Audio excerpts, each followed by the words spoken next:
Retatrutide is showing a 20% body weight reduction in early clinical trials. That's a number that's getting a lot of attention. What's getting less attention is the people who start it, don't get these results, and can't figure out where they're going wrong. But there are a few specific reasons why this happens, and most of them have nothing to do with the peptide not working. Now, I've covered retatrutide extensively on my channel, including my own results, my protocol, and my mistakes. I'll link my peptide playlist on the screen now. But I do get a lot of questions from people who aren't seeing the results they expected. And there really are three main reasons why you might not be losing on retatrutide. Reason number one is that you can override the hunger suppression. This is the most common reason, and it's often the hardest to hear. Retatrutide suppresses appetite significantly, but appetite suppression is not the same as making it impossible to eat. And if you're eating beyond your hunger signals, the peptide cannot compensate for that indefinitely. So here's what that looks like in practice. Reta reduces food noise. It reduces the pull of eating out of habit or boredom. It makes it easier to stop halfway through a meal when you're full. But if someone is eating highly processed, calorie-dense food, drinking their calories, or grazing throughout the day on things that barely register as eating, they can still consume more than their body needs to lose weight,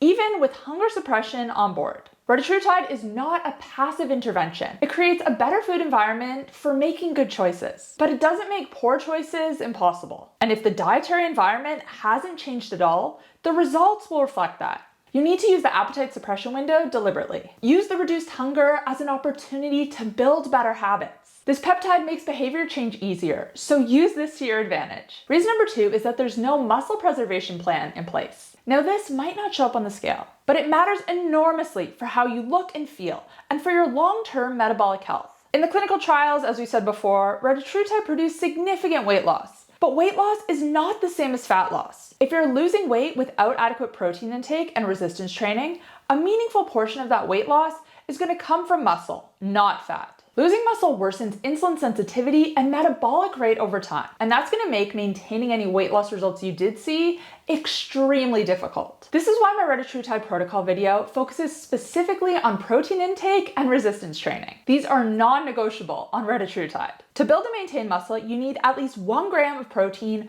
per pound of your ideal body weight per day. And consistent resistance training is what's going to tell your body to preserve muscle while losing fat. And by consistent resistance training, I don't mean working out every single day. This can be as little as 2 to 3 sessions per week, but challenge your muscles, lift weight. You can do body weight exercises, but make sure you're increasing your reps week after week. Someone who loses 10 kilos on retatrutide with adequate protein and strength training looks and feels completely different to someone who loses the same 10 kilos without those things in place. The scale might look similar, but body composition and long-term health will not be. Reason number 3 is that your dose isn't quite right, but that doesn't mean increase it immediately. If your results are slower than expected, your immediate assumption might be that your dose needs to go up. And that might eventually be true, but faster results are not always better results. And in the context of GLP-1s, that is extremely important to understand. In the clinical trials for retatrutide, dose increases happen every 4 weeks. Not every week, not every 2 weeks, 4 weeks minimum.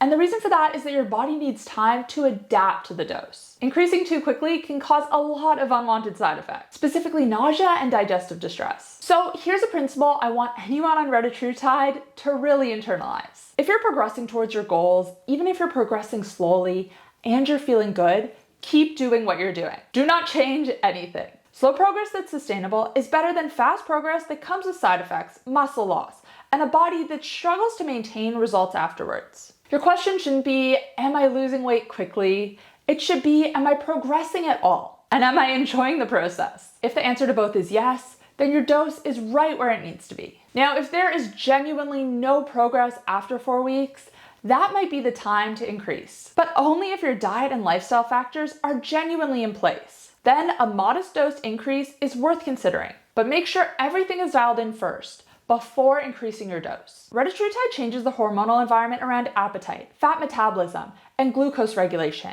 It does not change your relationship with food automatically. And while it does help a lot of people who have food addiction, the appetite suppression can be overruled. Some people still will eat when they're not hungry. Retatrutide doesn't compensate for a diet that hasn't changed. The people who get the most out of GLP-1s are the ones who treat the appetite suppression as an opportunity, an easier environment in which to build the habits that will outlast the cycle. It's not a replacement for those habits. So those are 3 of the most common reasons why I see people not losing weight on Retatrutide. They're eating beyond the hunger suppression, usually through processed food, liquid calories, or habitual grazing that doesn't register as eating. They're not eating enough protein or resistance training, and they're impatient with their dosing, increasing too quickly before the body has adapted. So if you're on Retatrutide and not seeing the weight loss you hoped for, go through these in order. In most cases, the answer is one of these 3 things, not the peptide itself. Now, if you found this video helpful, but you're still a little bit unsure of what you should be eating, how you should be exercising, and everything else,